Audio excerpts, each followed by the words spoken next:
Great. Good afternoon, everybody, or good morning or good evening, depending on what part of the world you're in, and welcome to the first session of the spring 2022 second semester of SunoikisisDC. This is the semester on digital approaches to cultural heritage. For this session, we're talking about crowdsourcing and cultural heritage. And we're joined by John Pearce from King's College London and Richard Nevell from Wikimedia UK. And also I'm Gabriel Bodard, and my co-organizer Paula Granales Garcia are here to join the conversation and discussion. For this session, I will start by giving a brief introduction to some of the issues around crowdsourcing and what the term actually means. Then Richard's going to give a slightly more lengthy introduction to sort of one case study, the Wikipedia and Wikimedia projects, and then John is going to talk about the portable antiquity scheme and some related archaeological crowdsourcing projects. And we'll at the end we're going to suggest an exercise that you can take away to do this. A quick note that if you're watching this session live, and we hope you are, welcome, then you can use the live chat feature, which is usually to the right or possibly beneath the video on YouTube. Please do so. Please say hi now. Let us know you're there. But more importantly, you can also use the live chat feature to leave comments or questions at any point during the session, and we'll see them and we'll respond to them when we get a moment to do so. So please do join that discussion, especially at the end. We'll have time for some general conversation. So I think that's probably all I need to say by way of general introduction. I think I will now quickly go to to some slides, and I'm going to give a very brief sort of overview, a very incomplete overview, and introduction to some of the issues around what we mean by crowdsourcing when we're talking about, particularly when we're talking about cultural heritage. So this is the overview of the entire session, as I just said, and the overview of this brief introduction is going to be a bit of definition, talking about projects, talking about what we mean by crowd, who are the people who contribute to these things, and what sorts of things do they contribute, what are the benefits, and what sorts of issues and problems can arise from this. So I'm going to start by way of definition of crowdsourcing. I'm going to maybe appropriately, if this isn't too much of a gimmick, use a crowdsourced definition. This is the definition of crowdsourcing from Wikipedia. So it's a sourcing model in which individuals or organizations obtain goods or services, ideas, voting, microtasks, finances, etc., from a large, open, and rapidly evolving group of participants. This is probably a slightly more general definition than we normally mean in cultural heritage, where we're talking about people contributing some kind of data or some kind of enhancement to data to a project or to a data set. And these are people. The large, relatively open group effectively means anybody who is not a member of the project. So if they're not members of the project and yet they're contributing, then it's a form of crowdsourcing. The larger the group, the more crowdsourcing it is. So what sorts of projects are we talking about? Well, there's the most basic form and probably the most common form of crowdsourcing. You've probably all been involved in many times per week, and this is simply filling in a capture or the recapture type things, and there are various different versions of this, but the most basic version is where you're asked simply to transcribe a piece of text to prove that you're a human and not a robot, and this text includes both some text which has just been distorted to make it difficult to type, but also some text that is actually difficult to read because it's from an OCR document. And so by entering this text, you're both proving that you're a human who can read text, and you're improving the data set behind this. And this is a Google project which helps to improve the OCR behind Google Books. So it's using the crowd of people, and the only thing these people have in common is that they can read printed text.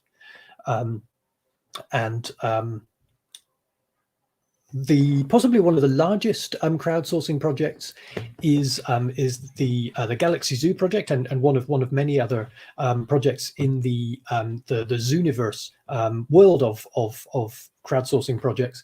And this is a project where simply they get humans to do something which is kind of fun, but also kind of difficult for computers to do automatically, which is to look at photos of galaxies taken by space telescopes and categorize them according to a pre-existing set of categorization. This is work which can be very preliminary, very non-expert work that can be really valuable to astronomers who are looking at millions and billions and billions of such things. Wikipedia, we'll hear more about in a minute, is another kind of crowdsourcing exercise. There are projects that, such as the Old Weather project, which is using getting people to transcribe handwritten weather logs from historical ship records as a way of reconstructing historical weather patterns across the world. So you record both the weather and the coordinates of the ship, and this feeds into a massive database, helping us to understand historical weather patterns.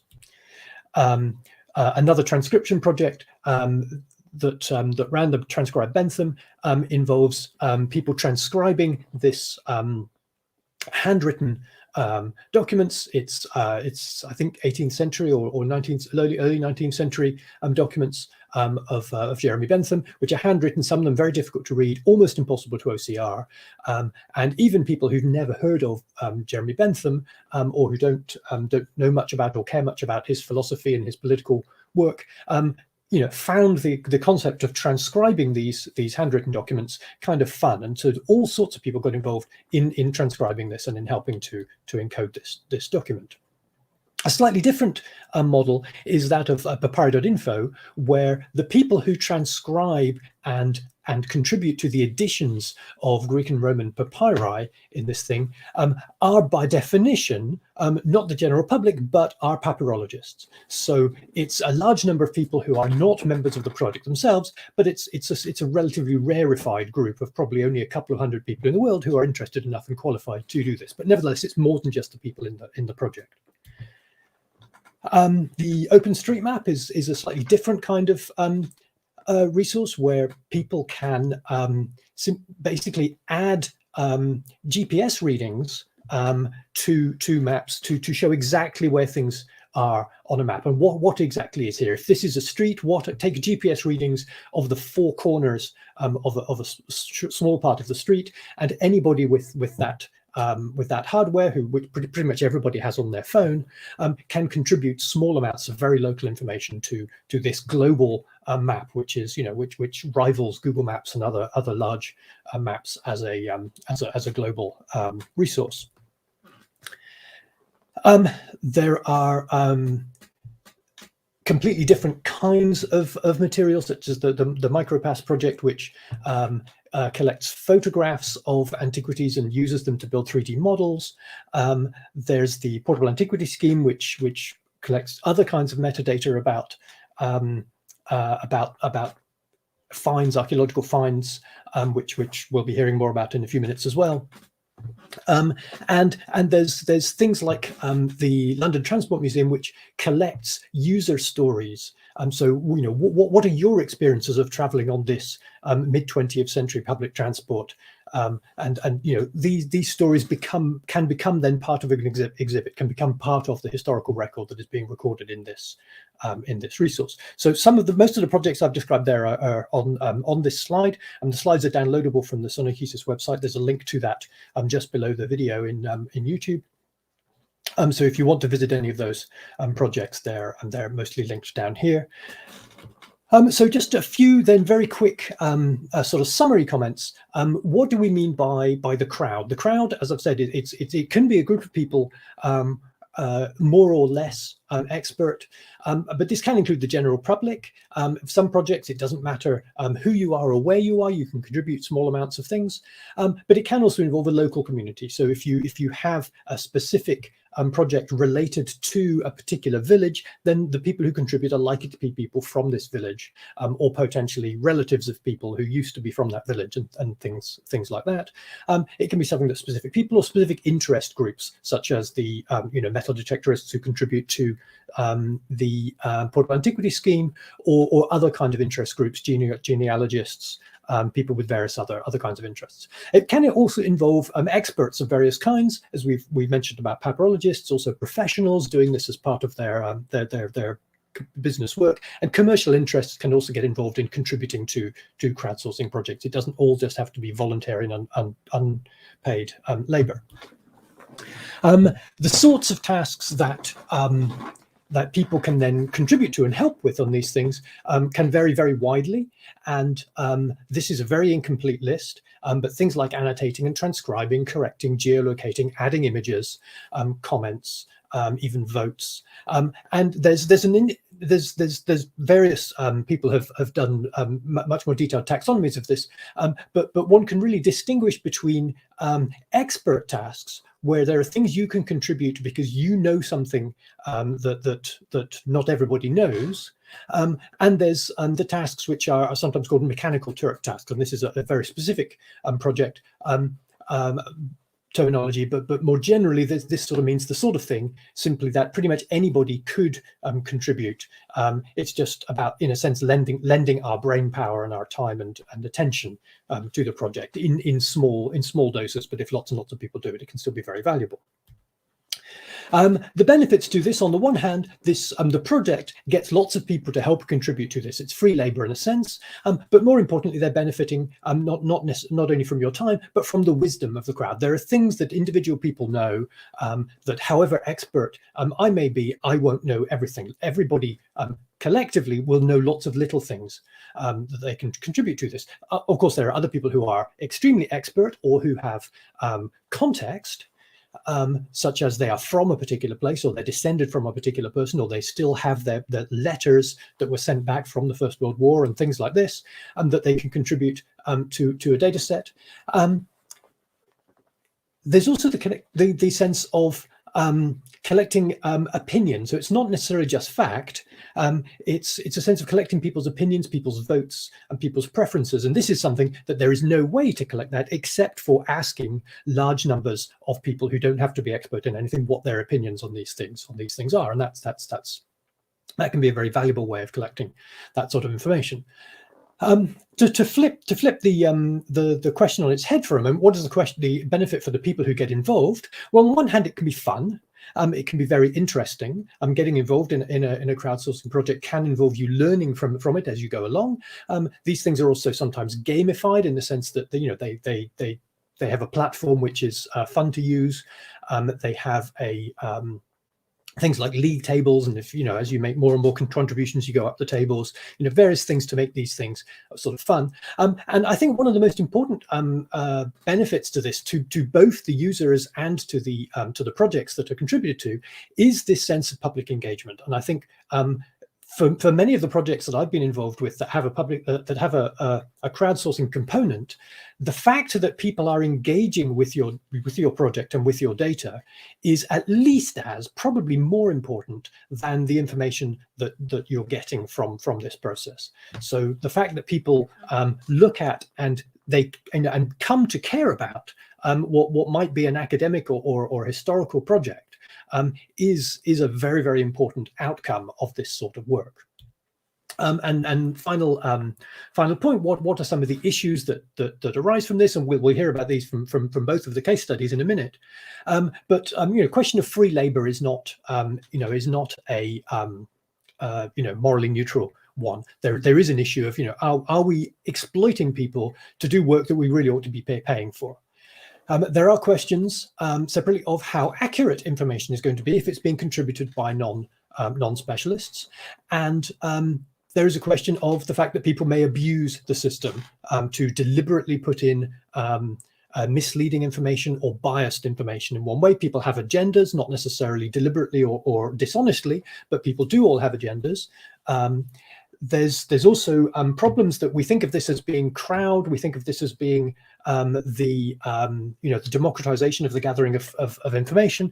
But who is contributing this information? You can end up with very skewed demographics if you're only getting a certain social class, a certain gender, certain races, certain geographical areas, certain languages represented in the data you're collecting. People do often talk about the need for moderation to help resolve a lot of these things. So when you collect crowd data, you have to have someone look over it before you add it to your data set to make sure it's good enough.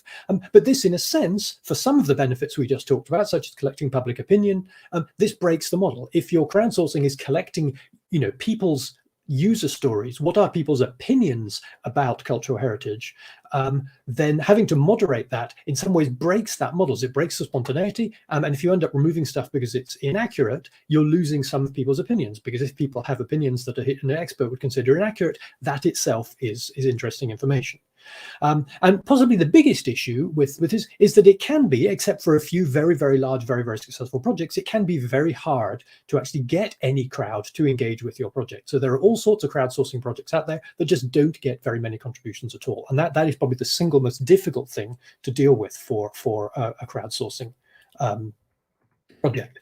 But I will stop there, and I will hand over to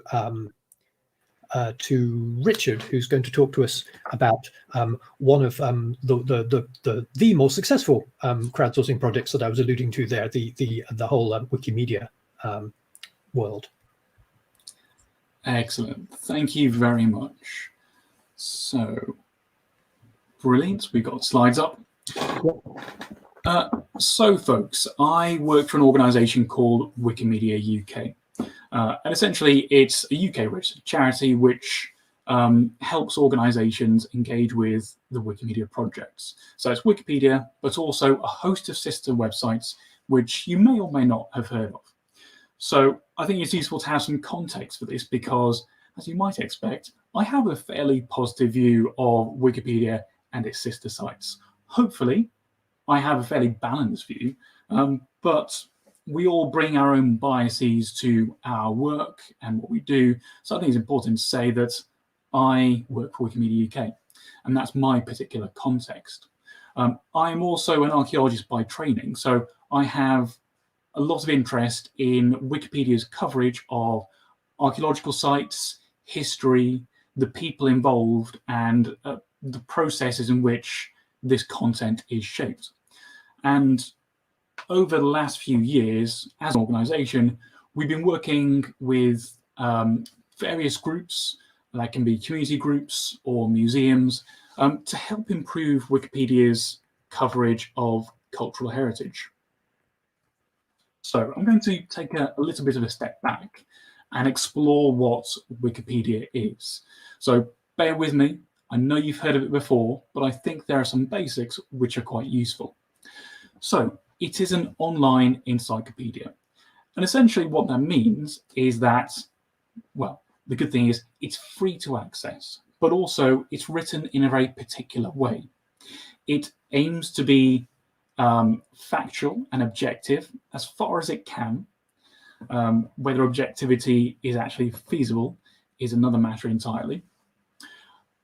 And it tries to summarize topics. So it's not trying to be an 80,000 word monograph about a particular site or a particular subject. These are meant to be summaries which are reasonably accessible. It is written for the general public. And so Wikipedia's coverage is quite large in many ways. It's available in more than 300 languages. The English Wikipedia is the largest with more than 6 million entries. So it's a big resource.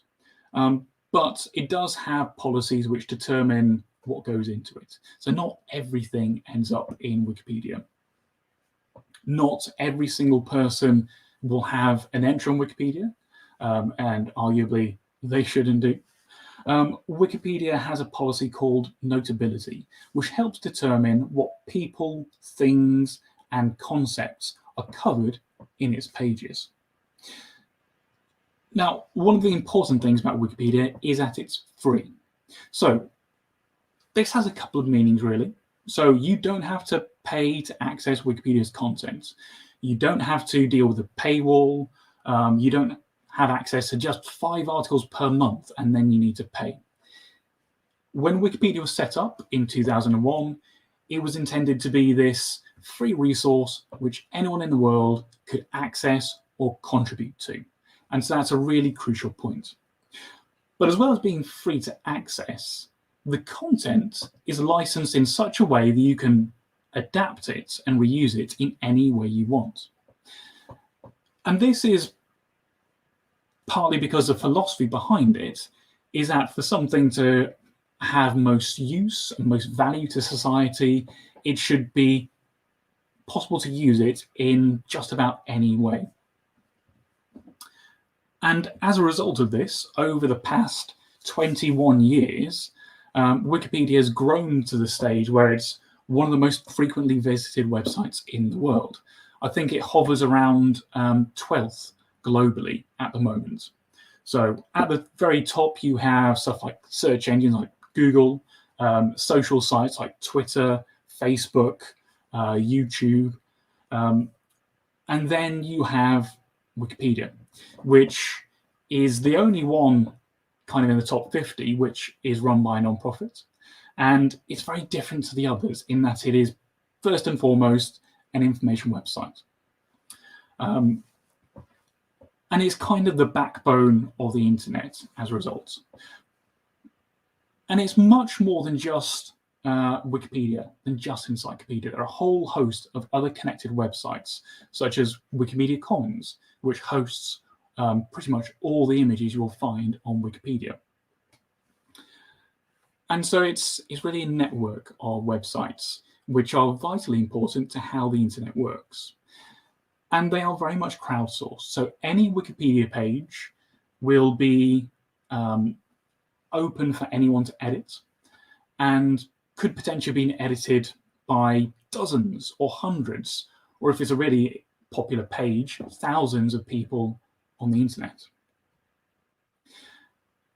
An important point to make is that of those 21 billion page views it gets every month, it's not just members of the public, it is also researchers. Everyone uses Wikipedia.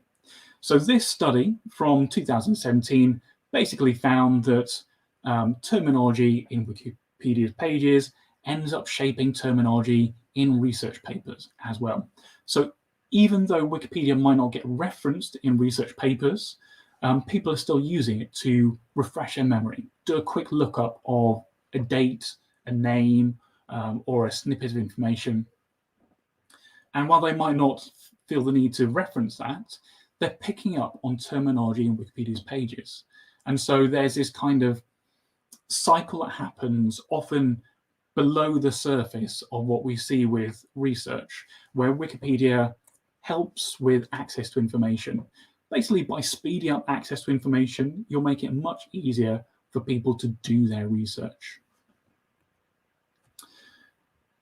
So, while I am a big fan of Wikipedia, I think it's important to say that it does have its limitations. It's not perfect. Because it is an open model, anyone can contribute.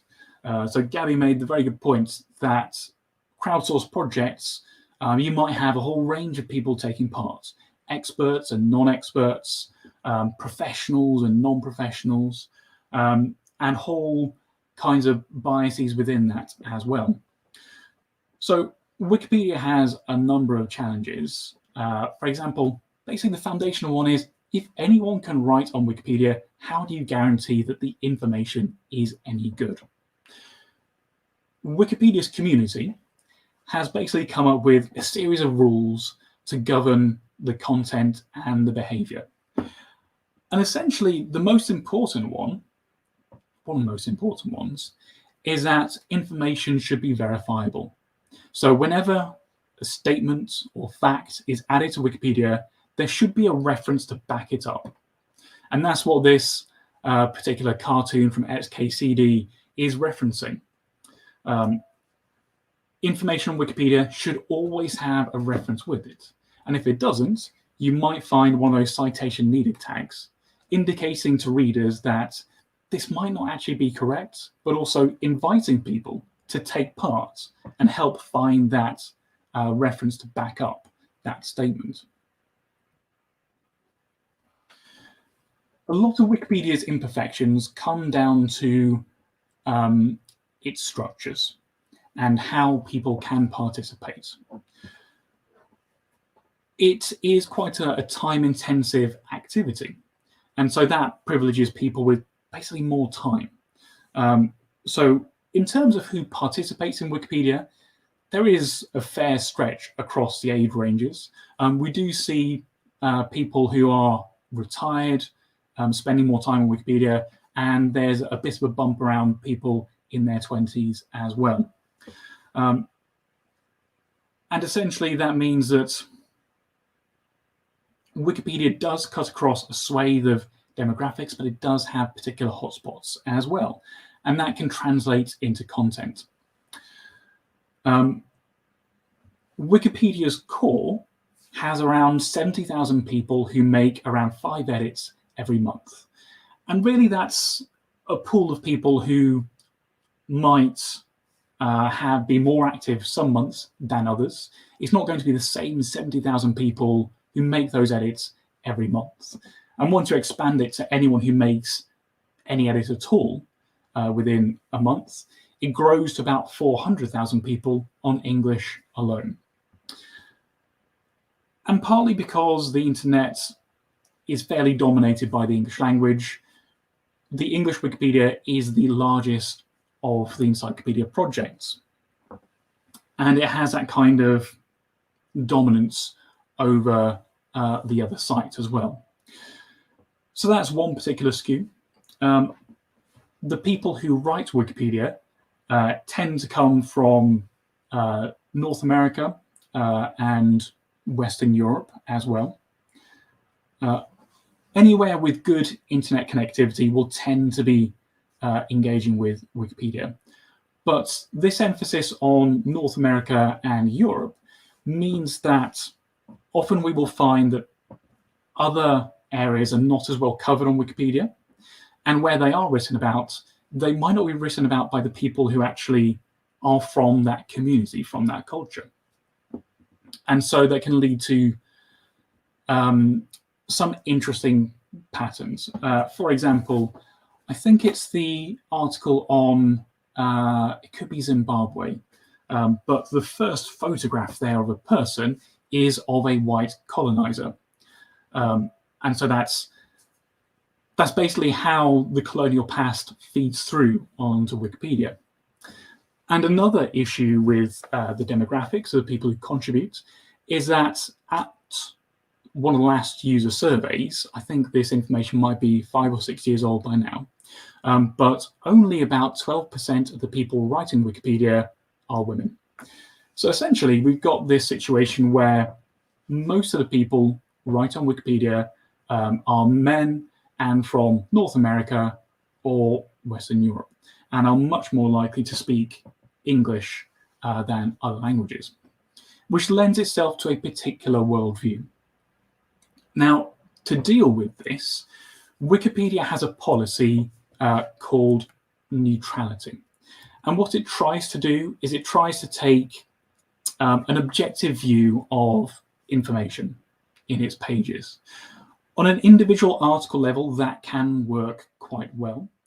And essentially the way Wikipedia's editors handle this is they look to external sources. They look to reliably published sources. That can be newspapers, books, journal articles, to work out what the balance of information should be. So for example, if you went to the Wikipedia article on the moon landings, you would find that it basically documents what happened, and mention of conspiracy theories comes a long way down the page. In fact, it's the final section, and it's covered in one short paragraph. The reason for that being that the conspiracy theories about whether we actually reached the moon are fairly insignificant when you're approaching the topic of the moon landings themselves. And Wikipedia's information makes it clear that these conspiracy theories are counterfactual. They go against basically all the scientific information we have and all the historical information as well. So neutrality isn't interpreted as presenting two opposing views and putting them on an equal platform and saying, here are these views, you can make up your mind.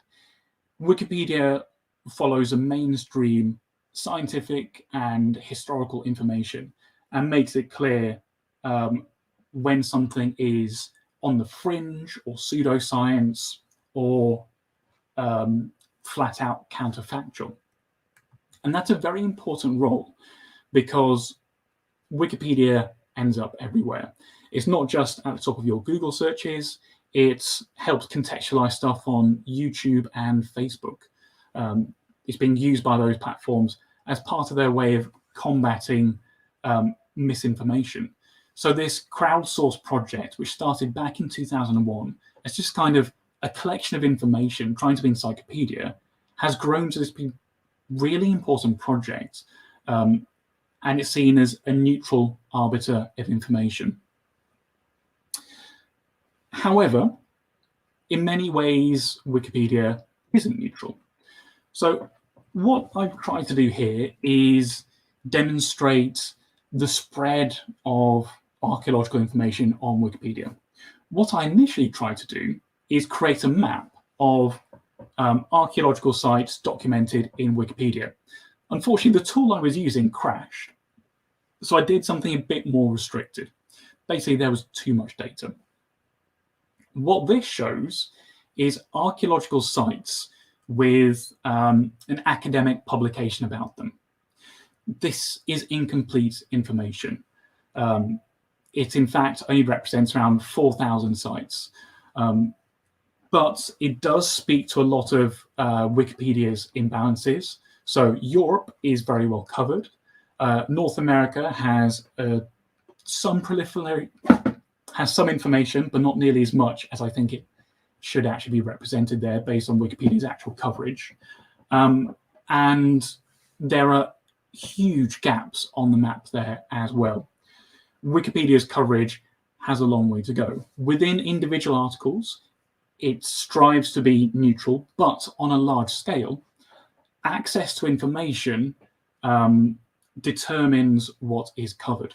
So as an English-speaking person, I'm going to find it much easier to write about stuff that's in the UK and the US because there are going to be many, many English language sources available at the tip of my fingers just through the internet. Stuff about, say, Africa or South America, where there are many more languages used, but English as a secondary language is still quite popular. That information is still available, but much harder to find, partly because the structure of information online is much more developed and detailed for Europe and North America. And what this means is that on a large scale, Wikipedia can have very significant imbalances. Wikipedia, because it looks to reliable sources to determine its information, tends to replicate imbalances in the world around us. So I mentioned that 12% of its editors are women, and around 19% of its biographies are about women as well. So in part, that's going to be of historical bias and historical sexism, but it's also going to be a present day issue as well. Women tend to get written about professionally less often than men. And that's present day structural issues which end up influencing Wikipedia's content. So there are challenges there which Wikipedia's community is trying to address. Organisations such as Wikimedia UK actively engage with external groups to help improve coverage. And it's not just about biographies, it's just that happens to be quite easy to measure. But it's about how people are written about, how communities are written about, which organizations and which groups of people are foregrounded in particular histories and articles on Wikipedia. So to round things off for this section, I thought it'd be useful to talk a bit about the ways in which people and organizations are contributing to Wikipedia, how this crowdsourcing actually works. So at the top of every single Wikipedia page, there is a button labeled Edit. And it's that simple. You can go in, you can make a change, and you can save it. And it's publicly visible. Whereas many crowdsourcing projects have this quality control stage where another person will cross-check it, on Wikipedia, it goes live immediately. But it relies on its readers and the people who already contribute to Wikipedia to cross-check information as they go along. So that because they are live documents and they can be changed at any point, that quality control can happen at any stage. And it's really an ongoing process. So there are many ways in which to contribute to Wikipedia. One of the easiest is to share photographs. That can be of historic sites. There is an annual photography competition called Wiki Loves Monuments. It takes place every September, and that's centered around historic sites. So in the UK, that's using a proxy as scheduled monuments and listed buildings. You could take photographs of things in museums. So what we have here in the top right, I hope that's clear, it's a photograph of the Lewis Chessman. So Wikimedia UK worked with the National Museum of Scotland to share some of their images and add those to Wikipedia articles. And the crowdsourcing aspect here, perhaps it's not really part of crowdsourcing if it's an organization, but we were looking towards volunteers and our community to help take these images and add them to Wikipedia pages. It's one thing to make these available, but to make sure they actually get used is another step and a really important one.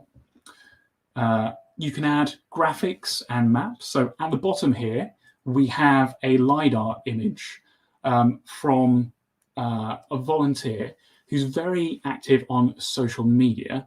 I think his name is Reuven. I do apologize for forgetting his surname. And he does a lot of stuff with open access data using this LiDAR information, coming up with these graphics, these representations. And that's quite a specialized task, actually. It's not something the average Wikimedian could just do at the drop of a hat. So that kind of thing is absolutely valuable. And as you're browsing Wikipedia pages, if you go to the bottom of a page, you'll see a list of references and further reading.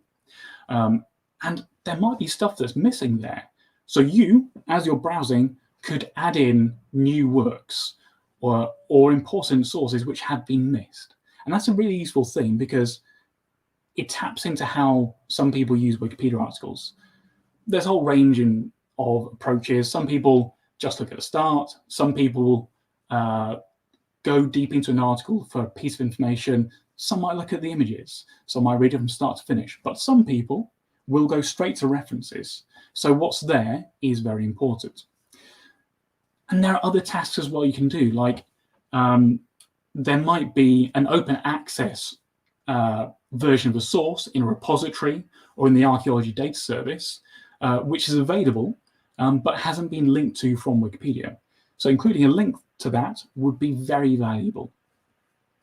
And there are also communal activity events. So I'm in the process of wrapping up, but my final example comes from the Thames research project. Sorry, it's the Thames Discovery Programme, organised by the Museum of London Archaeology. And that is a public archaeology project, and Wikimedia UK partnered with them on a public-facing event for their volunteers in which we helped them learn about Wikipedia and actively edit articles. So they could share information they'd learned and accumulated through their volunteering and put on Wikipedia as well. So it becomes part of a public benefit. And that's a really powerful thing as well. Wikipedia is read 21 billion times every month. It is one of the most prominent crowdsourcing projects there is, full stop. So everything on Wikipedia is immediately publicly visible. It's such a powerful place. And on that, I will wrap up and hand over to the next speaker. Thanks, Richard. Over to you, John. Okay, thanks, Gabby. I hope that's visible. Yes. Yep. Okay, good. So I'm going to be talking about the Portable Antiquities scheme as a substantial but much smaller scope project than the one we've just been hearing about. So the PAS scheme was founded in 1997. It was a born digital project. So its major, most high-profile element is its website, finds.org.uk. It's now to give you a sense of the scale of the PAS.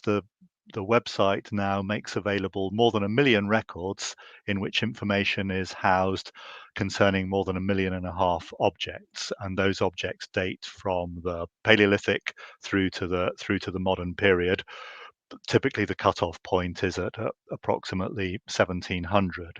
To get a sense of the scale of this resource, the quantity of objects that are catalogued here is equivalent to the quantities that are catalogued in the collections of major national public museums. So museums like the British Museums, like the British Museum and so on.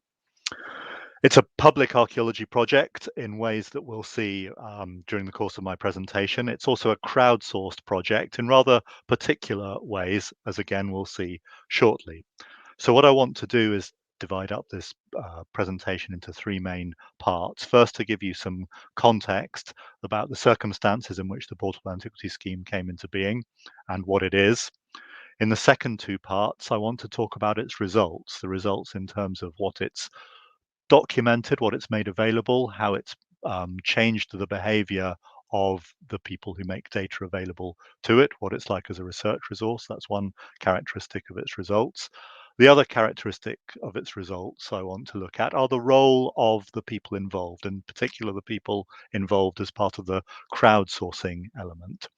And I should stress that I don't work for the Portable Antiquities scheme, so this is very much a personal perspective. I've been involved in various kinds of collaborations with the Portable Antiquities scheme over the last couple of decades. So, for example, co-supervision of doctoral students who've drawn on data from the PAS and jointly writing research that comes from new information available via the PAS.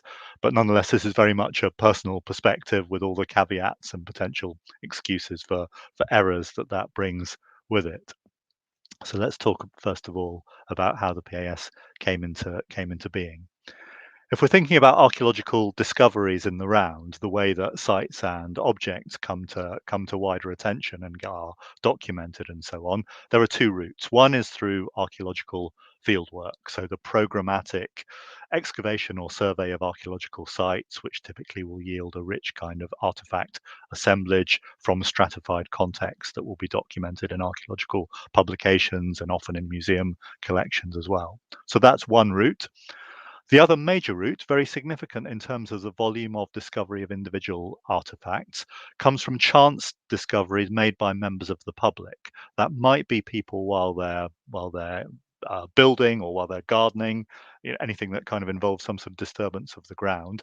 But predominantly it comes from the use of metal detectors as a hobby. So this is a hobby that's practiced by, the best guess is around 10,000 people in England, Wales and Scotland. It's been a hobby that's been practiced at this level, or by this kind of number of people, for about the last 5 decades. So metal detecting became a widespread hobby in the 1970s when the tools became widely available and cheap enough for it to be practiced as an everyday pastime. Because of the length of time and the numbers of people involved, that means that artifacts are discovered in really substantial numbers. So the bottom image here on the slide shows a metal detecting rally going on. The more typical scenario is actually of the single or kind of pair of detectorists in a field gradually accumulating a collection over time. And you've got in the top right the impression of part of one individual's collection from North Lincolnshire in the English East Midlands.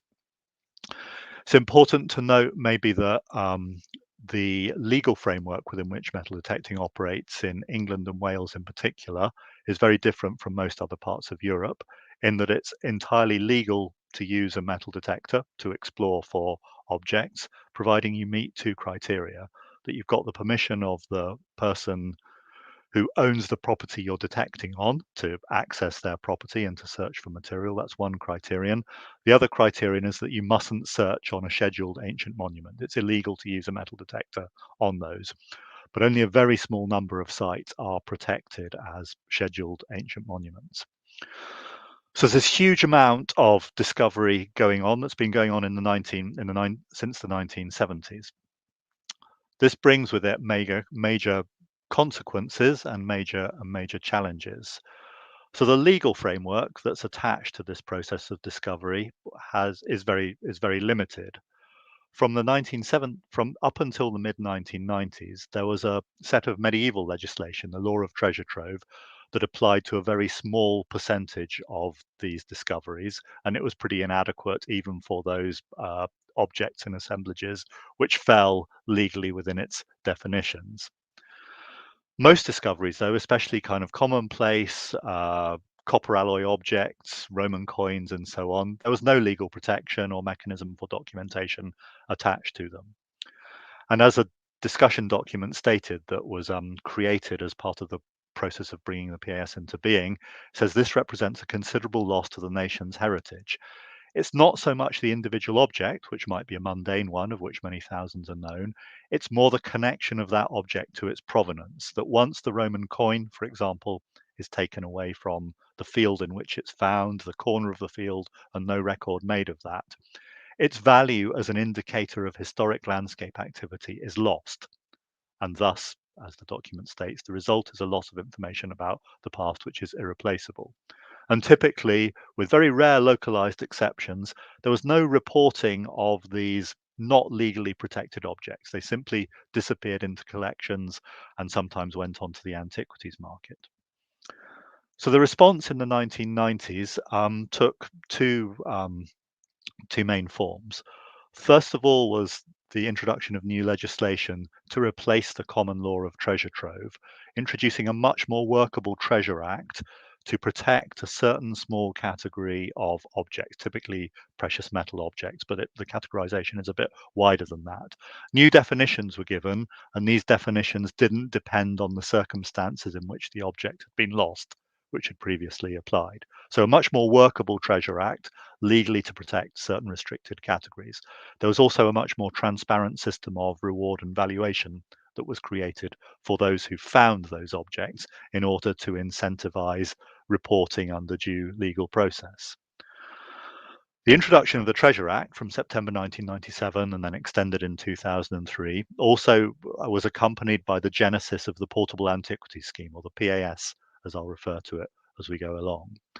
So the PAS was introduced partly to establish a mechanism for the Treasure Act to be put into practice, to allow those fines to be reported where there was a legal necessity to do so. But also, and probably more importantly in terms of the day-to-day work of the people involved, it was to establish a voluntary scheme for recording those much more commonplace objects that were being found in tens of thousands and of which no record was being made. The emphasis was very much on recording, not usually on acquiring those objects. So you make the record of the object goes back to the person who found it, and it returns to their collection. This was established building on some individual local initiatives which had shown the value of this collaboration. In general, there was a considerable degree of hostility between archaeologists and metal detectorists in the period concerned, but some local projects had shown what could be done where people work collaboratively. So it was scaling that up. And so the PAS had a number of aims, which I'll reflect on when I look through some of their results. So to advance knowledge through recording of objects, to encourage finders to report their finds and to treat their finds in a particular way, to raise awareness of the educational value of the finds that are being made, to enable research and so on, and to increase opportunities for public involvement. So I want to, shortly I'll be looking to see how they did. I'll say a little bit more about the PAS as an institution now. So it started as a pilot scheme in '97. expanded and then became a national network from 2003. So it's based in the British Museum, where there's a central unit of people who deal with treasure finds and the treasure process, so those objects that are legally required to be reported.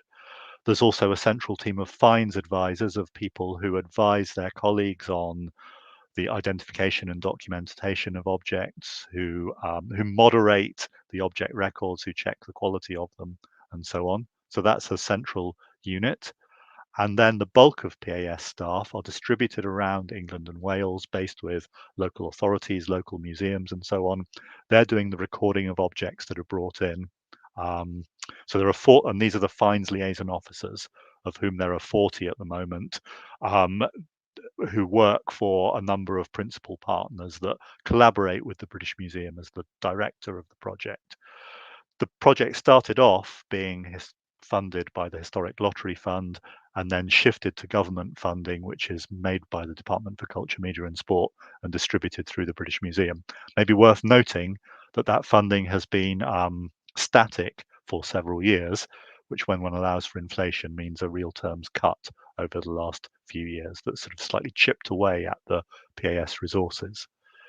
To give a slightly more tangible sense of what this involves PAS staff doing, those finds liaison officers in individual regions, one of the activities that they need to do is reach out to finders. That involves reaching out primarily to metal detecting clubs, but also engaging with the members of the public in their locality. So this outreach goes on a major scale. I've put quite a lot of numbers through the presentation. The numbers are taken from the annual reports that are issued by the PAS and that are available on their website, and there are links to them through this. In terms of best practice, one of those aims being to encourage best practice among finders, a crucial ambition was to improve the georeferencing that was attached to the object discoveries. So going out into the field in the early years of the PAS, explaining the use of GPS systems, for example, getting finders to regularly attach 10 or 12 figure coordinates to their object records. There was other best practice that was recommended as well in terms of artifact conservation. And these best practice guidelines were agreed in collaboration between museums, archaeologists, and the confederations that represented hobbyist users, like the National Council for Metal Detecting. So that's a flavour of how this works. I want now to give you a sense of the scale of discoveries. So first of all, some numbers. I already talked about the general number, now more than 1.5 million individual objects recorded. I'm taking some figures from 2019 as more representative of recent years. 2020, with the restrictions imposed by COVID, is not a representative year for obvious reasons. So that means about 80,000 finds are recorded each year, dating from the Paleolithic, usually to the end of the 17th century. 9 out of 10 finds are made by metal detectorists. So that means that somewhere between 3,500 and 4,000 metal detectorists are reporting objects, something along those lines. Well, a minority, but a substantial minority of the hobbyists. That means that most of those metal detectorists are finding objects on ploughed land, on cultivated land, which is much richer as a find spot, where the plough is digging into stratified archaeological deposits and bringing material into the topsoil, so more susceptible to the reach of the detector. There's now a very high percentage of high precision georeferencing attached to individual finds. So almost all finds now recorded to the nearest 100 square meters, whereas in 2010, it was not quite at 90%. So that is a major shift towards best practice in terms of the finders. Treasure cases account for about 1 in 7, 1 in 8 of the discoveries, but the number of treasure cases has gone up massively since the introduction of the scheme and continues to go up. So in terms of crowdsourcing, what we have then in part then is a crowd of people engaged in this hobby who have been encouraged to report their objects and are reporting them in large numbers and are increasingly adding more useful metadata to their records. other people, Richard, Gabby and Paola, will be better placed to tell me whether the numbers are significant in terms of the use of the data online that's being made. But for each year as well, you have statistics about the use of the website where the records are disseminated. Another way of gauging success is through mapping the distribution of records. This is all PAS finds up to 2013. So you'll see a very thick coverage across England and part of Wales with some major gaps in upland areas, which are typically see less human settlement in the past and also don't have arable agriculture being practiced in them, so are much less find rich, so activity is much lower. The other gaps are built up urban areas. You know, here's Greater London, for instance, where metal detecting is much more difficult for obvious reasons. If we go down from those figures and maps to the kind of the more detailed level of what does this material look like. So as I've said, the major form of record and of dissemination is the PAS website, where the records produced by those individual finds liaison officers, moderated by the specialists, are then published. So what I've done here is I've done a search, which I put in my artifact type was brooch, my period was Roman, and I limited it to Greater London. That gave me a list of object records. And if we look at one of those, we'll see the typical contents. We've got an image, we've got a description, and then lots of metadata that talk about the object, about where it was found, the circumstances of discovery and of documentation, and so on. So a rich resource, but a specialist one, directed really at kind of specialist users as a permanent record of an object that will be seen once on a desk brought in and then go back again into a collection, usually, and never be seen again. So this digital artifact is really the only lasting record of this discovery. To give you a sense of what the georeferencing can do, this is looking at my Roman brooches in London and where they're distributed.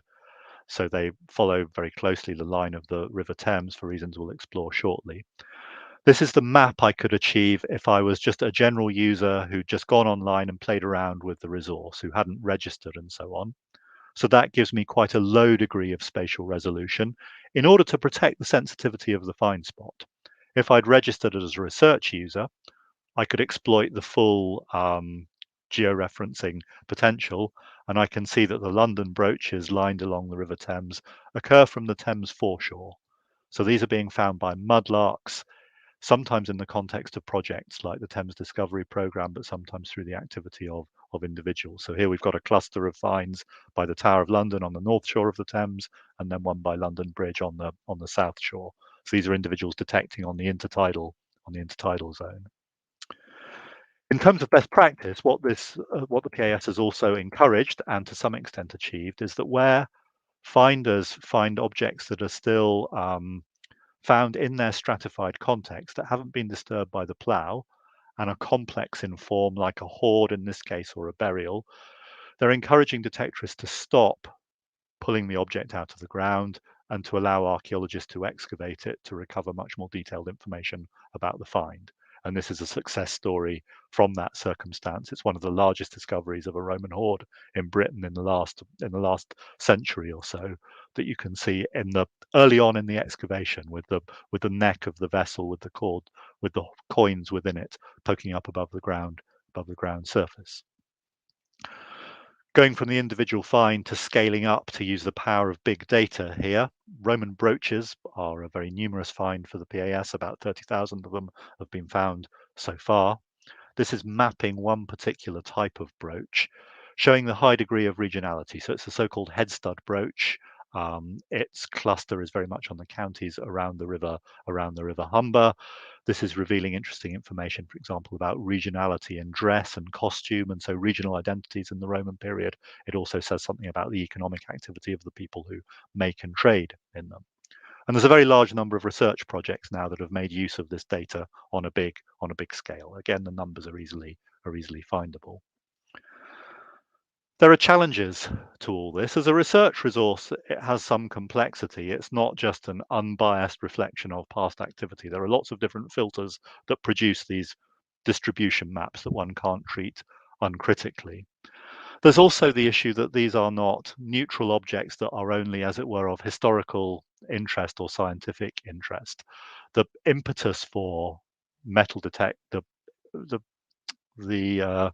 motivating factors for metal detecting are very varied, but one of those motivating factors is the value of the objects that one might find, that people collect and people trade, and the antiquities trade draws on metal detected objects. And the PAS takes a pragmatic perspective on this, that it's much better to create a record of this object and its find spot, to allow that then to be used to inform understandings of local historic landscapes. And if it goes on to be traded, bought, sold, and so on, so be it, providing it's legally appropriate to do so. It's an object that's not met the treasure criterion. The process of adding information to these objects can potentially also enhance their value.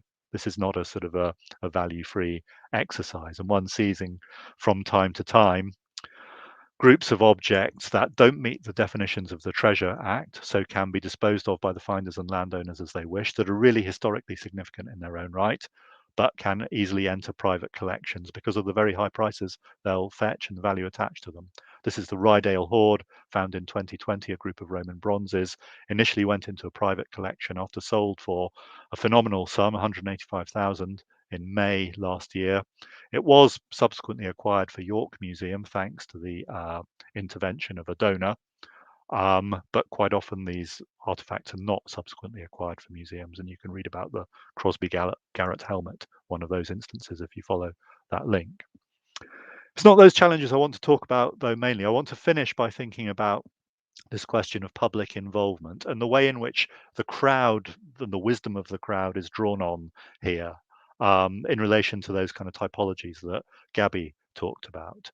So I've already talked about how the finders of the objects, as the discoverers in the process of reporting, that's to some extent drawing on their crowd capacity. Their behavior has also changed in terms of adding georeferenced information and so on, enabling excavation sometimes. Finders also often act informally as advocates for the PAS, for instance, being involved in public engagement events. And here's a very high profile public engagement event pictured here at the launch of one of the annual reports, with the Minister of State for Culture at the time turning up, framed by a finder and a finds liaison officer. But limiting this involvement overlooks the finders and other people's expertise and interest in objects and landscapes and so on. Often metal detectorists have been practicing their hobby for many years. They're extraordinarily knowledgeable about the discoveries that they're making. They have a very deep understanding of the local landscape in which they're commonly engaged. And there are typically limited opportunities for drawing on that. Finds liaison officers have had volunteers working with them from the start, involved in the documentation of objects. Once one starts getting objects in, coping with the quantity can be quite difficult. So volunteers have been important from the start, but the numbers have been very limited because of the time it takes to train volunteers, not so much in the mechanics of the database, but in the process of identification and recording, when you might be faced with a Paleolithic hand axe one day and a 17th century coin the next. So given the range of responsibilities that finds liaison officers have, their capacity to work with volunteers has been limited. That changed for a period through another Heritage Lottery funded project called the Past Explorers Project, which provided money to appoint staff to the PAS whose focus was very much on volunteer engagement. So in providing training and resources to enable volunteers to participate, setting up community finds recording teams with FLOs in regions across the country. So putting time and effort into the developing the knowledge and skills of volunteers that didn't draw on the scarce time of those finds liaison officers. That project, over the course of its 6 or 7 years running, involved more than 600 volunteers, with a significant number of finds being documented, about 1 in 15 of those currently on the PAS database, plus enhancement of lots of other records with photos, metadata, and so on. there's not a study, as far as I'm aware, of those volunteers. So anecdotally, some of those volunteers were metal detectorists. Some of those volunteers were archaeology students. Some of those volunteers very much meet the thumbnail sketch that Richard gave of the typical kind of Wikipedia editor. So it's not clear in this particular case how far democratization has been enhanced by the volunteer process. Metal detectorists themselves are very diverse, but in general do not come from the traditional kind of museum going public. But it's not quite clear how far they have been, their own skills and interests have been extended through the volunteer process beyond an anecdotal level. It's also true, this is very much my own personal reflection, that looking at the output of the scheme, that the role of those volunteers is very much fits within the kind of traditional activities of the PAS, providing metadata, providing object records, providing images, but doing very little of the kind of the interpretation, or whether that's academic interpretation, or whether that's more of a personal reflection. That was one of the aims of the Past Explorers project. So some county pages were put up where there were blog posts enabled and podcasts and so on. But there's not, the outputs of these are not particularly visible. Here's one that you can explore for yourself, looking at slave imagery on the PAS website. But this is one of a relatively small number of examples that I could easily find in looking around.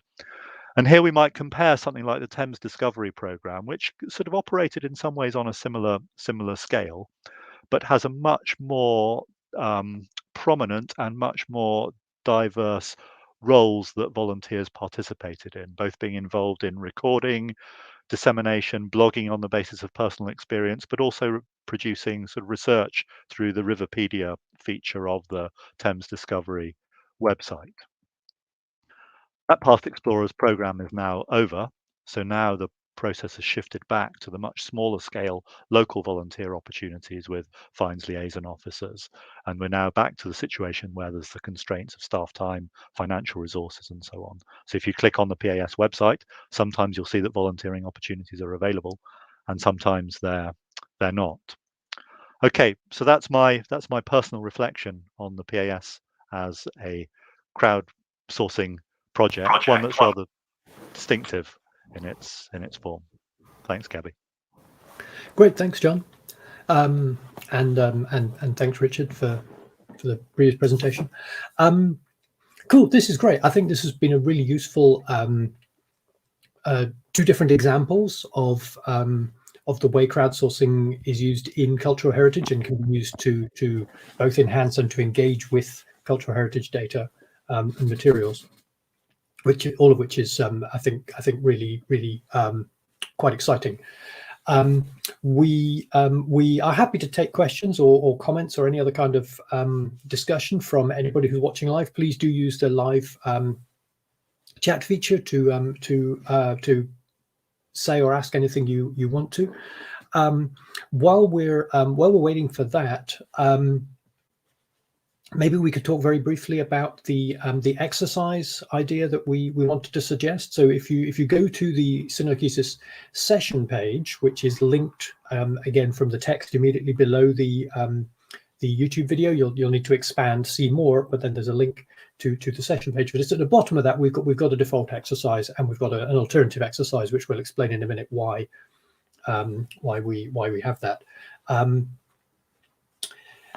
Richard, did you want to say a little bit about how people might get started editing Wikipedia as a sort of intro to that? Absolutely. So there are lots of ways of editing Wikipedia. It can be fixing a typo. It can be shifting around a paragraph of text. It can be adding something new. It can be adding a reference. So you can kind of ease into it. And those are really useful things to do. I would also think about adding sources to the footer of a page as further reading. So let's see. I will screen share so I can show you how to do an edit. So Bear with me, my computer's a little bit sluggish, but I should be able to handle it. Okay, so this is a Wikipedia article. And at the top of the page, there are two buttons labeled Edit and Edit Source. It will vary depending on the software, really. You might just have one. Edit is like using a Microsoft Word document. Edit Source is a bit more like HTML. I prefer the Edit button. But if you've only got one of those and it's Edit Source, you can switch between them. So I clicked on Edit Source. And here I am in edit mode. And if you see the pencil on the right-hand side, you can click on that and switch to visual editing. And that's much more like using Microsoft Word or typing an email. And you can place your cursor wherever you want the text to go. So, for example, let's see.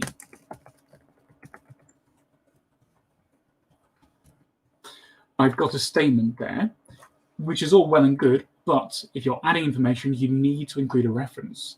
So I click the Cite button at the top of the page. I should get a pop-up. There we go. And at this point, I can add information about what source I'm using, whether it's a web page, a book, a journal article, whatever I choose, really. So in another tab, which I don't think you can see, I've got the National Heritage List for England up and the entry for Barnstable Castle. So I'm telling it to generate that from the web address. And it's pulled together some information about the source. I just click the blue Insert button, and that's nearly done. But I click Publish Changes, and this will take it live. So immediately, anyone who reloads a page will see this piece of information. And I explain in this space what it is I've done with the edit to the page. And there we go. Should reload the page. And if I scroll down, there's a bit of text I've added with the reference as well. So in some ways, I'd say that contributing to Wikipedia is quite a straightforward thing. But it's also a matter of knowing what to look out for. Some Wikipedia pages will have banners right at the top of the page telling you what's wrong. There is a helpful list with some various issues about Wikipedia articles. I'll start screen sharing again. It tells you what the problem is, what the article is. It might be stuff like, this page is out of date. It's not been updated since 2007, for example. Or it might be a case of, let's see. So this is a list. I will post a link to it on the relevant page so you can access it. And it gives you stuff you can look at. For example, let's see. Could you zoom in a little bit, Richard? The text is very small. Absolutely. Hopefully that's a bit bigger. Thank you. There we go. You can see, for example, that there's stuff around links. So an orphaned page is a Wikipedia article with no other Wikipedia articles pointing towards it. And so you need to build up that web of connections. And you can also see stuff like there are pages which are too long or have trivia sections. If it's trivia, it might genuinely be just too banal to include in Wikipedia. So maybe that needs to be removed. Stuff like converting lists into actual prose and looking out for dated statements. So stuff like, as of 2006, there were this many archaeologists in Venezuela, for example. That would be an old piece of information. So you can use it to navigate particular Wikipedia articles and look for stuff that can be improved. Also, a very helpful thing is to just look within your area of interest and see what needs improving. You will have stuff that interests you, whether it's archaeology or not, and you will probably be fairly informed about it, and you will be able to spot gaps which Wikipedia might not have spotted yet.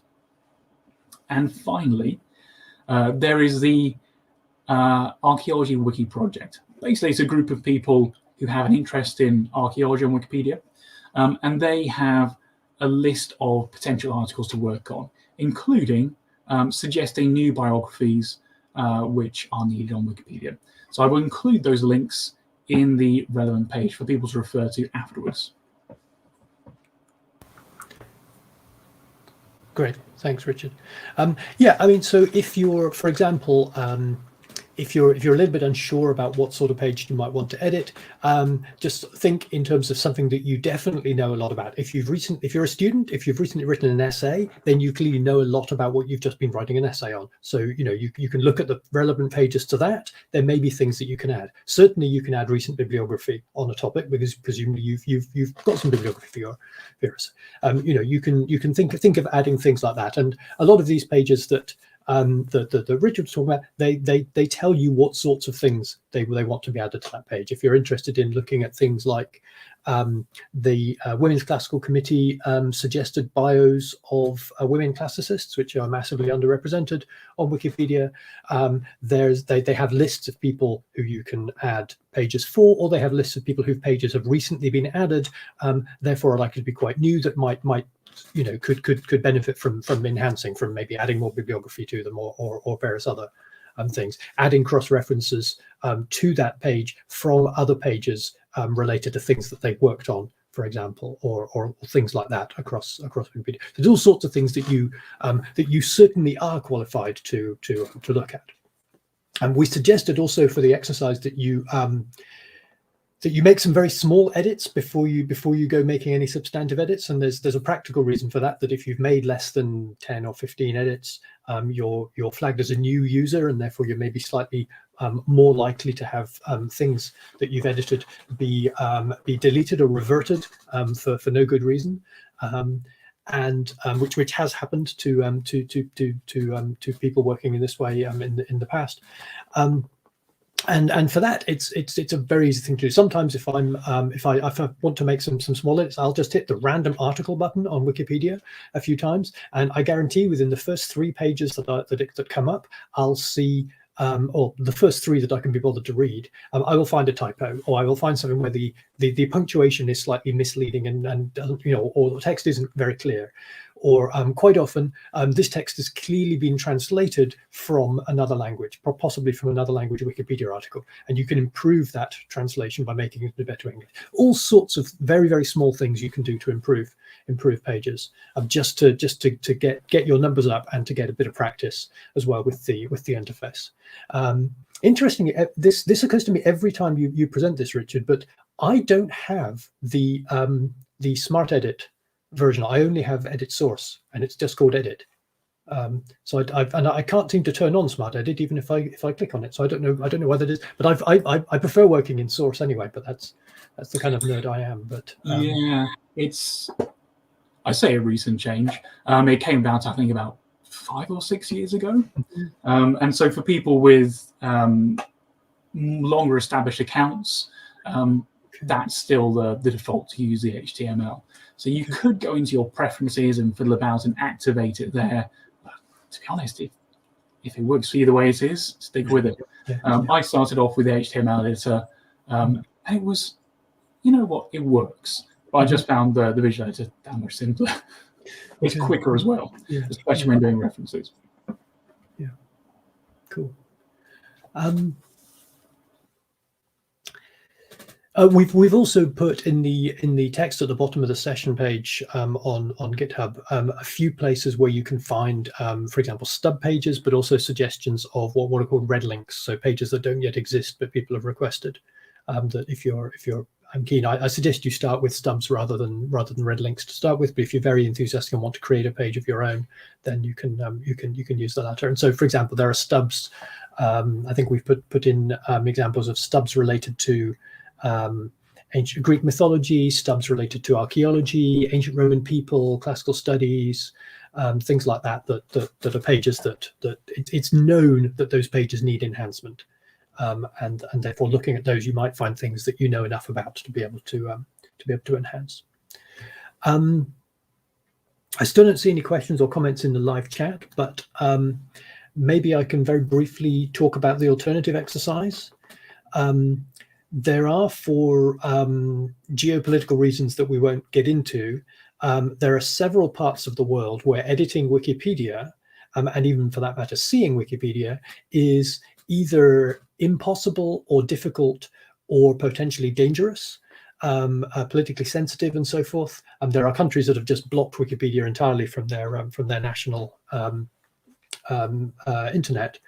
And so if you're either in or you have a connection to one of those parts of the world, and therefore you don't want to get involved in editing Wikipedia at all, we've put an alternative exercise, which is to edit the Digital Classicist Wiki instead. This is another similar type of site. It's much smaller and much slower in terms of its progress. It doesn't have the millions of edits per day that Wikipedia does. In fact, we're lucky if we get multiple edits per week. But it uses the same software, however, as Wikipedia. Let me just quickly pull up the screen share of that. There. Have I shared that? No, not yet. There. So this is a page where all of the articles in here are related to digital humanities projects or tools or resources of some other kind that relate to or can be useful to the study of the ancient and historical worlds. So several of the sorts of topics that we've been talking about in this program will be mentioned in here. There'll almost certainly be a page in here for the portable antiquity scheme, I'm guessing. Yep. And this page may well need updating. This page has last been updated. Let's have a look. Nearly 3 years ago now. So it almost certainly there'll be something worth updating. There may even be, just from the information that John's given us, information that you know that you can add to this. We could certainly add a link to this Sunoikisis video to the references at the bottom of this page, for example. The process is exactly the same. You press edit, you make edits in there. The only difference is that you can't create your own account. You have to be invited to have an account on the Digital Classicist Wiki. So if you want to do some work on the Digital Classicist Wiki instead, this is, as far as I'm aware, not blocked nor politically sensitive in any part of the world. Simply write to me or write to any of the other administrators by clicking on the members button on the left there. Any of these people will create you an account, and we can get you started editing that. But otherwise, the process is exactly the same. We don't have long lists of stub sites, but anything about related to digital classics or digital humanities can be added to this, or can be enhanced on this. And again, just hitting the random page button on the left there could end up you might find typos or things that are not quite clear. You don't quite understand that you can enhance just by looking at the website of the project being described. You can find information that you could add to that article. I lost my cursor for a second there. So that's sort of what we want to suggest for the exercise. If you're doing this independently, if you're following this either now or in the future, and you want to try out this exercise, please feel free to, if you want to either report your results or to ask for help with this, you can use the Issues tab in the GitHub page for SunoikisisDC to open a ticket and ask questions or put in links or whatever, and hopefully one of us will see it at some point. If you're doing this as part of a class, your tutor will almost certainly have given you specific instructions. I, for example, have given my students, my MA students, doing the Digital Approaches to Cultural Heritage module, the instruction to discuss in groups before making some edits to Wikipedia or to the Digital Classicist Wiki. And to look at the pages they've edited, share them with the rest of the group, make edits on other people's pages, and then to keep an eye on those pages over the next several weeks. So this is not just an exercise you do once, this is keep an eye on those pages. It may be that no one notices your edits for the first couple of days and nothing very interesting happens, but that in a few weeks' time, more interesting things start to happen. Other people start to make changes. If you've chosen a particularly controversial page, someone may disagree with your edits and correct them, either rightly or wrongly, or other things may happen. Make a note that there's a talk tab on each page where people may also leave comments saying things that they're not sure about this page, and they will discuss things in there and say what they're thinking and what changes might be made. So do keep an eye on the talk page.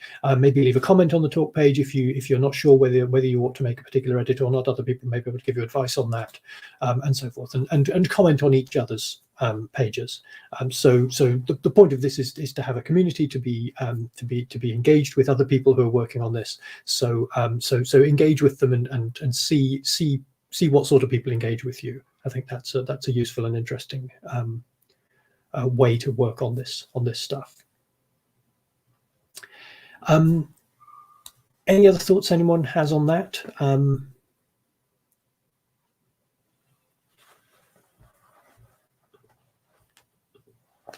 Or anything else? We only have 2 minutes left, but if anyone has any comments or questions for each other. Well, for John, I comment on a question, but I thought you might be interested to know that since many of the Portable Antiquities scheme images are available under an open license, some 600,000 are also available on Wikimedia Commons, which means they can end up in Wikipedia articles.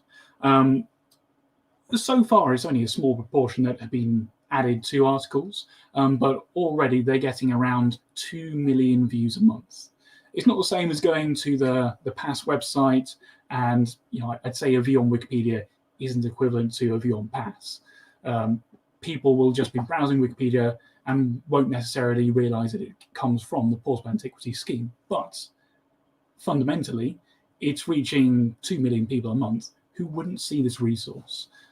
So yeah, I think that's the power of open licensing as well.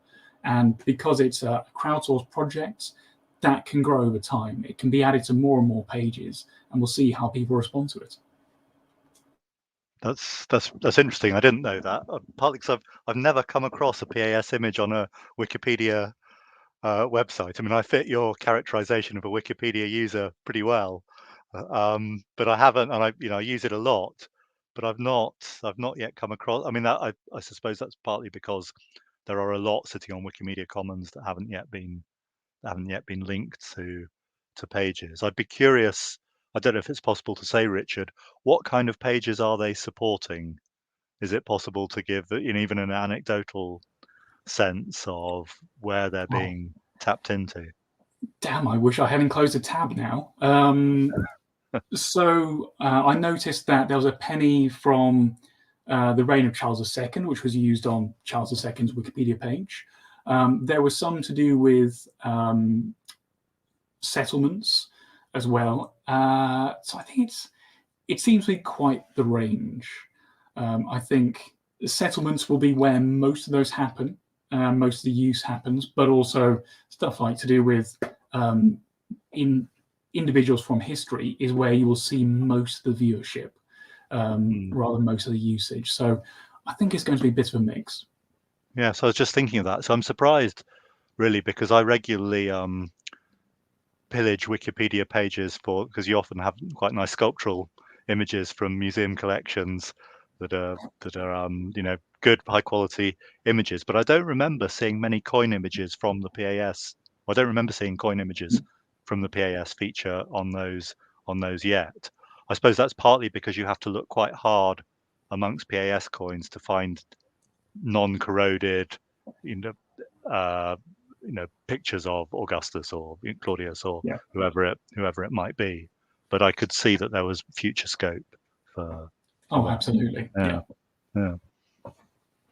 I've just clicked on what links here on the Portable Antiquities scheme article on Wikipedia, and apart from all the ones that are showing up just because they're they're linked in a tab at the bottom. The ones that seem to be links to, a lot of them seem to be, if they're pages about the specific monument or the specific object that are relevant. So there's the article for the Shrewsbury Hoard and so forth have articles on there. And then the nice thing about it is that they explicitly say that's where it's from, not just in the metadata of the image. A lot of them will explicitly say. Oh, that's good.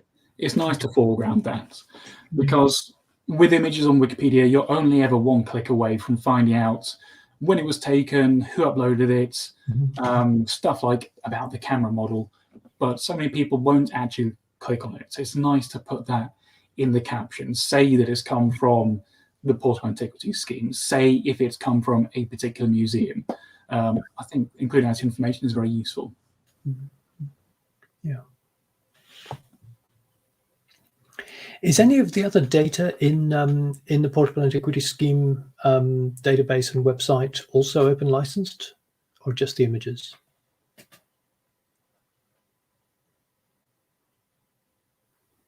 You're still muted, John. Yeah.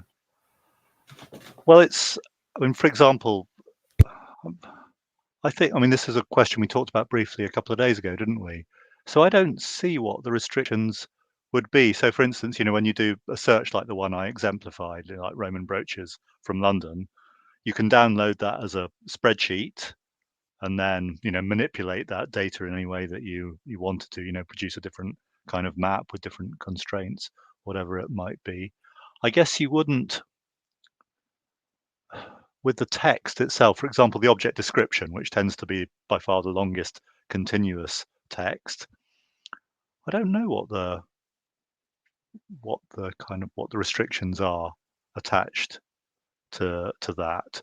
One could see that for a sloppy undergraduate project, maybe you could just cut and paste a load of things in your object catalog at the end. You wouldn't. I mean, one of the difficulties is that inevitably the data are uneven because of the range of object types that finds liaison officers have to cover.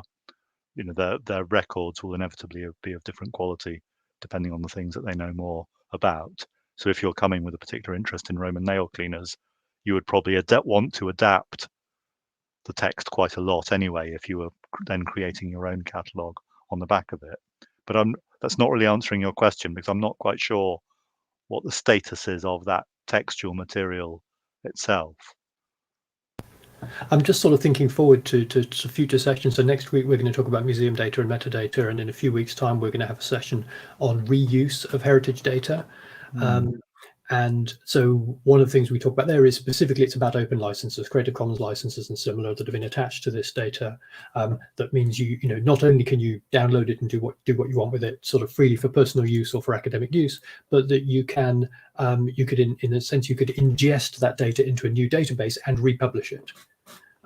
Which it's a bit more woolly whether that's legal or not, even with relatively open data, unless it's got a license attached to it. It's just an interesting question. Would you want people to do that with that data, or would you rather people just linked back to your data set? I'm not specifically asking about the PAS now, but there is that sort of that ongoing question. So yeah, I'm just curious how much could we create a Wikidata? We haven't talked about Wikidata particularly today, but could we create a Wikidata record for all of the 1.5 million objects in the PAS database, or is the data not open enough for that to be a feasible thing to do? But yeah, because it raises a different question, because you might worry about, the PAS continues to be funded at the moment at a certain level, but actually what is its long-term future? All of those records, what can you do with them? Right. If there is some kind of catastrophe, where could they be housed? Yeah. I mean, the other thing that occurs to me is the sort of the reciprocal relationship, because so one of the things I do in terms of research output is I co-publish a series of Roman highlights each year, and that you find in publishing those highlights, what we do effectively is completely rewrite the article, partly because we have a sort of a different template to write about anyway that tends to put the object in a bigger context, but inevitably you find that records are of varied quality and quite often the stuff that you would want to add back into that record or change it. But at the moment, there's no easy way for anyone to do that. And so the objects we've published as highlights, we can't, well, with time and so on, one could do it. But it is the frustrating thing that crowd knowledge can't be used in that much easier way, that Richard was outlining for Wikipedia, that because of the closed character of the system it protects the quality of the data, but it also means that when you bring that extra knowledge in, you can't easily engage it or supply it. And you make a good point about sustainability, because that's one for me, that's one of the most important things about open licenses, is that if people reuse your data and make copies of your data and your project disappears, then your data hasn't. Not because you've asked someone and they've archived it for you, but because it is still alive, it is still being used and revised and so forth, and that's one of the most important things about open data licenses for me. Well, you can see already the impact on the PAS. I mean, you've had, I think, well, you were saying the other day, Dan Pett has been a regular contributor before, and Dan used to be the dedicated ICT person for the PAS, but they don't have a Dan anymore. They depend on the broader British Museum digital capacity, which inevitably can't offer the same level of support that a dedicated person used to. Yeah. You've inadvertently asked a question that I was asking of myself a minute ago. The Wikipedia page for the Portable Antiquities scheme says that the scheme continues to grow and now consists of a network of, and item 4 on that list is an ICT advisor. So I wonder if that page needs to be updated. Yeah, well, I suppose it depends what you call an ICT advisor, because there's still obviously ICT support provided, but not by a dedicated individual. I mean, Paula probably knows the ins and outs of this better than I do. Okay. Anyway, cool. Well, we've gone on beyond our allotted time. I'm always happy to discuss this for forever, but I suspect other people have other things to get back to. But thank you both very much again, and I look forward to continuing discussion about this in the forums and elsewhere with students and others. If you're around this time next week, please join us for the next session, which is going to be about museum data and metadata. And Paola, in fact, will be one of the presenters, along with Susanna Töpfer from the Museo Egizio Torino. So hopefully see you then. Thanks again. Thank you. Thanks, Gabby. Bye-bye. Thanks.